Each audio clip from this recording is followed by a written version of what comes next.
Moi! Mä oon Jukka ja mä teen Slicemongerin nimellä pizzaa. Pizzan syntypaikka on Napoli ja sitä alettiin tekemään siellä noin 300 vuotta sitten. Maailman toinen pizzapääkaupunki on New York, missä se on tosi iso osa ihmisten elämää ja kulttuuria.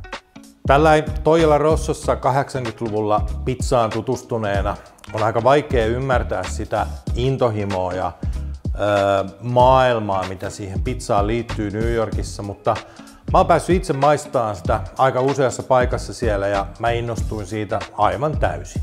Valokuvaajana kuvasin ja haastattelin newyorkilaisia pizzamestareita ollessani töissä Uuni Pizza Ovensilla ja hurahdin tähän pizzatyyliin täysin. Napolilaiset siirtolaiset perustivat ensimmäiset pizzeriat New Yorkiin reilu 100 vuotta sitten ja halusivat jatkaa vanhan kotikaupunginsa perinteikäistä katuruokaa uudella mantereella.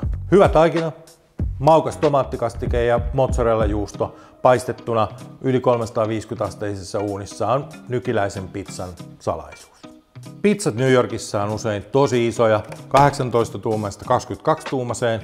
Ne pistetään sliceiksi ja sen jälkeen ennen tarjoilua lämmitetään vielä uunissa, että saadaan se superrapea pohja siihen. Parhaimmillaan mun mielestä pizza on just uunista tulleena. Sitten sä voit ottaa siihen kylkeen joko kokiksen tai hyvän oluen ja ei muuta kuin syömään. Me tehdään pizzaa samalla tyylillä ja intohimolla Slicemongerissa ja me ollaan Suomen ensimmäinen newyorkilaista pizzaa tarjoava ravintola.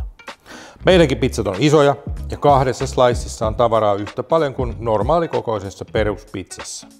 Lisäksi sliceittain pizzaa syödessä saa maistaa eri makuja, eikä annoskateus iske, vaikka kaverilla olisi toisenlaista pizzaa edessä.